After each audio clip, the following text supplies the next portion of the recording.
నమస్తేనా. సో పవన్ కళ్యాణ్ గారు on the spot రోడ్లు శాంక్షన్ చేస్తున్నారని చెప్పేసి, అంటే అవి శాంక్షన్ వరకే ఉంటాయి, అమలు కావాలని చెప్పేసి కొంతమంది అంటుంటే, కొంతమంది దేవుడు అని అంటున్నారు. మీరు దేనికి సపోర్ట్ చేస్తారు అన్నా? ఆయన ఎవరన్నా? ఒక డిప్యూటీ సీఎం అన్న. ఒక సీఎం తర్వాత ఒక సీఎం లాంటి ఆయన దగ్గరికి ఏదన్నా ఒకటి వెళ్ళిందంటే దక్కున అయిపోతున్నప్పుడు మిగతా ఎందుకు చేయట్లేదన్నా? సంక్రాంతికి రోడ్లు అయిపోతాయి అన్నారు, ఎక్కడైనా అన్న? ఉచిత బస్సులు నడుస్తున్నాయి కానీ రోడ్లు అవ్వలేదు కదా. చాలా పల్లెటూర్లకు గల ఆయన పిఠాపురంలోనే చాలా గ్రామాలకి పడలేదు. చాలా మంది బస్సులు అడుగుతున్నారు, వాళ్ళ అన్నగారు తిరుగుతున్నారు కానీ ఈయన వెళ్ళడం లేదన్న. అదొకటి చాలా మంది బాధేస్తుంది. పిఠాపురంలో అన్నగారు వెళ్ళాలి కదా, వాళ్ళ అన్న నాగబాబు ఎవరు ఉన్నారు కదన్న, ఆయన వెళ్ళట్టున్నాడు, అక్కడ చేస్తున్నాడు, ఈయన కూడా వెళ్ళాలి కదా. పేరంత మంది ఆయనకు వస్తాయి ఎట్లా అనే ఫీలింగ్ ఉంటుంది ఎవరికైనా. ఎలక్షన్ ముందు పిఠాపురంలో ఎట్లా ఎన్ని హామీలు ఇచ్చి ఉంటారు, ఒక్కసారి వెళ్ళాలి కదా. ఇప్పుడు దగ్గరగా సంవత్సరం 7 నెలలు అవుతుంది. అటు ఫ్యాన్స్ బాధపడుతున్నారు, మరి ఎవరైనా తొక్కేస్తున్నారా? ఆయన మాట్లాడుతున్నా ఎలక్షన్ ముందు ఏం మాట్లాడాడు, ఒక్కొక్క మాట మాట్లాడుతుంటే బా ఏం మాట్లాడాడు రా. ఆయన రివర్స్ ఫ్యాన్స్ కూడా ఆయనకు అభిమానులుగా మాలాంటి వాళ్ళు. మరి ఇప్పుడు ఏమైంది వాతావరణం? సంవత్సరం 7 నెలలు అవుతుంది, ఇప్పుడు దాకా పిఠాపురం వెళ్ళలేదు. అక్కడ ఏం జరుగుతుంది అనేది ఆయన చౌకీట్లేదు, ఏం చేస్తున్నాడు అనేది చెప్పట్లేదు. ఫ్యాన్స్ పరంగా చాలా ఆయన అభిమానిచ్చాయి. ఎవరు ఫ్యాన్ కాదు నేను, కానీ రాజకీయంలోకి వచ్చినాక ఆయన అభిమానం అయ్యా.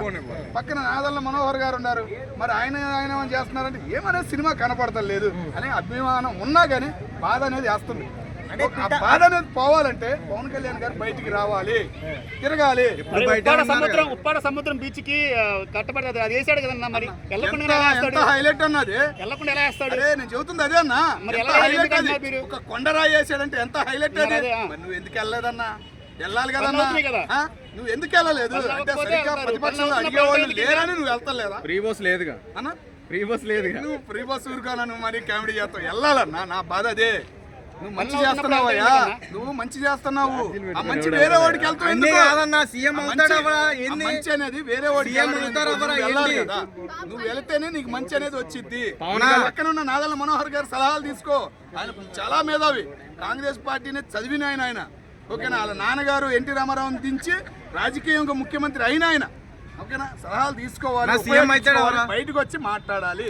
పవన్ కళ్యాణ్ గారు మాట్లాడకపోవడం చాలా బాధేస్తుంది. సీఎం అవుతారా? 2 నెలలు అయిపోతుంది కదా, 2.5 ఏళ్ళు మరి పవర్ షేరింగ్ అడైందన్నా. 18 నెలలు అయిపోయింది, ఇంకొక 6 నెలలు అయితే అయిపోయినట్టే కదా. రాజకీయం నేర్చుకుంటున్నాడు. అంటే సీఎం గారా? ఎవరు? పవన్ కళ్యాణ్ గారు. చంద్రబాబు గారు ఉన్న నాళ్ళు పవన్ కళ్యాణ్ సీఎం అవడు. ఓకేనా? ఆయనే కదా అన్నాడు పెన్షన్ ఇచ్చి పక్కన కూర్చోబెడదామన్న ఆయన్ని. ఎవరు? పవన్ కళ్యాణ్ గారు అన్నారా? ఎప్పుడు అన్నారా మాట? క్లిప్ పక్కన ప్లే చేయండి. నువ్వు ఆ మాట అనమోకు. అన్నారని తెలిస్తే ఈ పాటికి వైసీపీ వాళ్ళు ఈ ఎత్తున పెట్టేవాళ్ళ. అరే ఎప్పుడు అన్నాడు ఆ మాట? పవన్ కళ్యాణ్ నటుడు కాబట్టి రాజకీయాల్లో కూడా నటిస్తున్నారు అంటున్నారు. నేను ఒకటి చెబుతున్నాను, నటిస్తున్నారంటే నేను ఒప్పుకుంటాను. ఎందుకంటే ఆ మాట అన్నానంటే, ఒక రాజకీయం అనేది అక్కడ ఉండేది. ఏది తన్నుకోవడం రాజకీయం అంటారు చూసావా? ఏపీ అంటేనే ఒక కుళ్ళు రాజకీయం అనేది ఉండేది. ఆ రాజకీయ వ్యవస్థని మార్చేసాడు పవన్ కళ్యాణ్. అదొక్కటి మాత్రం నేను ఒప్పుకుంటా. ఎందుకంటే ఆయన కాముగా ఉండడానికి అదే కారణం. కానీ తిరగాలి, పిఠాపురంలో తిరగాలి. హైదరాబాద్కి కొండాపూర్కి 10 బస్సులు తిరిగాయి, ఆడ రోడ్లు వేసి పిఠాపురానికి ఒక్క బస్సు కూడా తిరగట్లేదు అనే బాధ వేస్తుంది. ఇదిగో అన్న, ఏందన్నది? సరేలే కానీ అన్న, నువ్వు ఎప్పుడు వీడియో చూపిస్తావు అది ఏ అన్నా? ఇదే రావడం వల్లే నిన్న మొన్న ఢిల్లీ కోర్టుకి వెళ్ళాడు ఆయన. ఇట్లాంటి ఏ వీడియోలు రావడం వల్లే ఆయన ఢిల్లీ కోర్టుకి వెళ్ళాడు. ఆయన సాల్వ్ చేయొచ్చు కదా. ఇట్లాంటి వచ్చే వాళ్ళు ముఖ్యంగా ఆపాలి నేను కోరుకుంటున్నాను. వైసీపీ సోషల్ మీడియా వాళ్ళు చాలా ఏ వీడియోలు ఉపయోగిస్తున్నారన్న ఫోన్ అన్న, వాటి మీద కూడా మీరు చర్యలు తీసుకోవాలని చెప్పేసి మేము కోరుకుంటున్నాం. ఓకేనా?